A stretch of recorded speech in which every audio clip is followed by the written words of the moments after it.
नमस्कार। अंग्रेजी पाठशाला में आपका स्वागत है।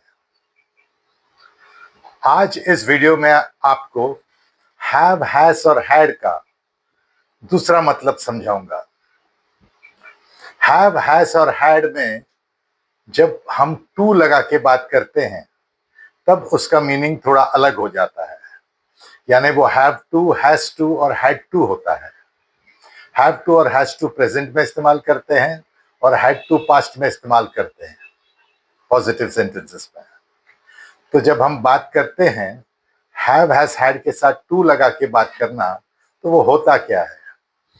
Have to, has to, had to का मतलब है कि कुछ न कुछ करना पड़ता है या कुछ न कुछ करना पड़ा। फॉर एग्जाम्पल, अगर मैं बोलता हूं कि मुझे रोज पासपोर्ट ऑफिस जाना पड़ता है, यानी मेरा काम है रोज पासपोर्ट ऑफिस जाने का, तो मैं बोलूंगा I have to go to the passport office every day. ये तो हो गया रोज की बात। लेकिन मुझे रोज नहीं जाना पड़ता है, लेकिन आज मुझे पासपोर्ट ऑफिस जाना है, तो हम हिंदी में बोलते हैं मुझे आज पासपोर्ट ऑफिस जाना है। जाना पड़ता है नहीं बोलते हैं। लेकिन यहां पर भी इंग्लिश में वही बोलते हैं, I have to go to the passport office. लेकिन फर्क यही है, यहां पर एवरी डे की जगह पे हम लोग टुडे लगाते हैं। यानी I have to go to the passport office today. मैंने आपको कई बार बताया कि आई, वी, यू, दे के साथ फर्स्ट फॉर्म लगता है और ही, शी, इट के साथ एस लगाने वाला फॉर्म लगता है। तो आपको पहले वाले वीडियो में मैंने बताया था, हैव में जब हम एस लगाते हैं तो वो हैव्स नहीं होता है, वो हैज होता है। इसीलिए प्रेजेंट टेंस में हमेशा दो शब्द होते हैं, हैव और has. I, we, you, they के साथ हैव और ही, शी, इट के साथ हैज।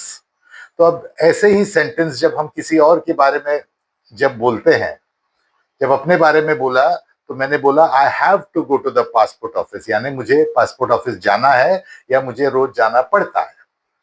अगर मुझे बोलना है कि उसको रोज अपने बच्चों को सिखाना पड़ता है, तो मैं बोलूंगा he has to teach his children every day.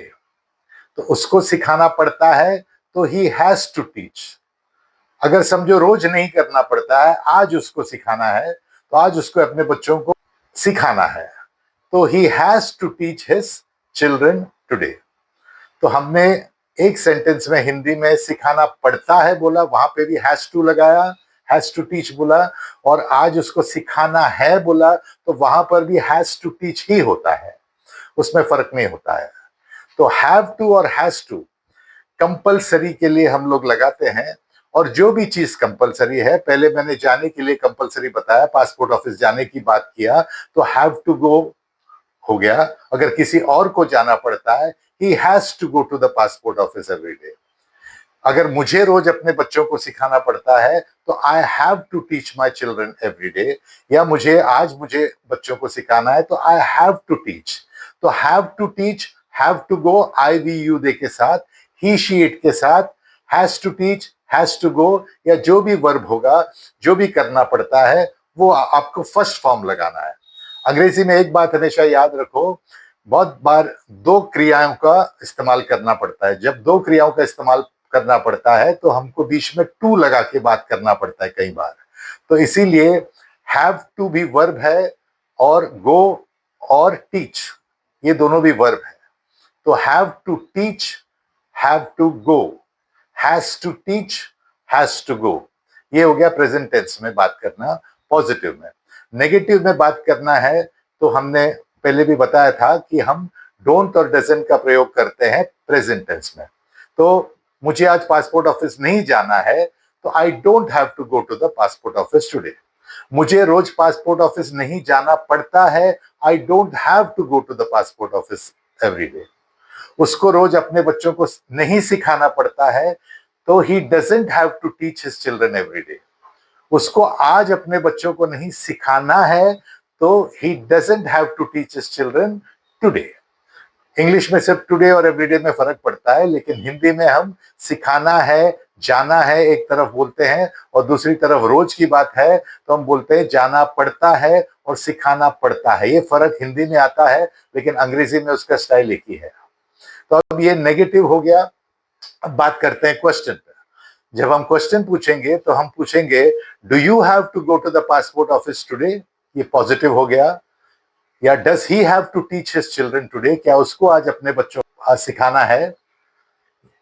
तो हम जब बोलेंगे डोंट लगा के तो वो नेगेटिव हो जाएगा क्वेश्चन। क्या आपको अपने बच्चों को रोज नहीं सिखाना पड़ता है, या क्या आपको रोज पासपोर्ट ऑफिस नहीं जाना पड़ता है। तो don't you have to go to the passport office every day, don't you have to teach your children every day. जब हम उसकी बात करेंगे, क्या उसको रोज पासपोर्ट ऑफिस जाना नहीं पड़ता है, या doesn't he have to go to the passport office every day, negative question हो गया। तो जब पॉजिटिव क्वेश्चन पूछते हैं हम डू लगा के और डस लगा के पूछते हैं, आई वी यू दे के साथ डू लगाते हैं, ही शेड के साथ डस लगाते हैं। और नेगेटिव क्वेश्चन में हम डजंट से शुरू करते हैं या डोंट से शुरू करते हैं। आई वी यू दे को सवाल पूछना है तो डोंट लगा के पूछते हैं, ही शीट के बारे में सवाल पूछना है तो डजंट लगा के पूछते हैं। तो ये हो गया पॉजिटिव नेगेटिव क्वेश्चन और नेगेटिव क्वेश्चन प्रेजेंट टेंस में हैव टू हैज टू के साथ। अब यही बात जब हम पास्ट में बोलते हैं, कुछ किसी को कुछ करना पड़ा, तो मुझे कल पासपोर्ट ऑफिस जाना पड़ा, तो I had to go to the passport office yesterday. कल उसको अपने बच्चों को सिखाना पड़ा, ये एक टाइम की बात है, तो he had to teach his children yesterday. तो जब हम नेगेटिव बात करेंगे तो हम बात करेंगे आई हैड टू की जगह पे I didn't have to, he had to की जगह पे हम बात करेंगे ही डिडंट हैव टू। तो हैड टू पॉजिटिव हो गया, डिडंट हैव टू नेगेटिव हो गया। तो मैंने आपको पहले भी बताया था नेगेटिव सेंटेंस और क्वेश्चन में हम फर्स्ट फॉर्म लगाते हैं बिना एस के, चाहे जो भी हो। और जब हम पॉजिटिव सेंटेंस पास्ट में बनाते हैं तो सबके लिए सेकंड फॉर्म लगता है। पूरा इंग्लिश लैंग्वेज में एक ही जगह सेकंड फॉर्म यूज होता है, वो है पॉजिटिव सेंटेंस, वो भी पास्ट में। तो इसीलिए I had to go, I didn't have to go, he had to go, he didn't have to go, सबके लिए बराबर है। I we you they he she it सबके लिए हैड टू पॉजिटिव में और सबके लिए didn't have to write negative में। अब क्वेश्चन पूछेंगे did you have to go to the passport office yesterday, यानी क्या आपको कल पासपोर्ट ऑफिस जाना पड़ा, और नहीं जाना पड़ा तो didn't you have to go to the passport office yesterday. और जब हमको सवाल पूछना है कि क्या तुम्हें अपने बच्चों को कल सिखाना पड़ा, तो did you have to teach your children yesterday, या क्या कल तुमको अपने बच्चों को नहीं सिखाना पड़ा, didn't you have to teach your children yesterday right. तो डिड और डिडंट ये पास्ट में इस्तेमाल करते हैं, क्वेश्चंस में भी, स्टेटमेंट में भी डिडंट लगाते हैं। तो मैं मानता हूं कि आज आपको एक आइडिया मिल गया कि हैव टू, हैज टू और हैड टू का प्रयोग कैसे होता है, और हैव, हैज, हैड का ये जो तरीका है, इसके साथ में हमको एक और क्रिया लगाना पड़ता है राइट। और जब भी दो क्रियाओं को लगाना पड़ता है, दोनों के बीच में टू लगाना पड़ता है, तो करना पड़ता है भी क्रिया। तो आपको इसको प्रैक्टिस करना पड़ेगा। तो आइए अंग्रेजी पाठशाला में, जहां पे आपको विस्तृत और संगठित रूप से अंग्रेजी सिखाया जाता है और आप मन की बात अंग्रेजी में बोलना सीखोगे। Thank you very much.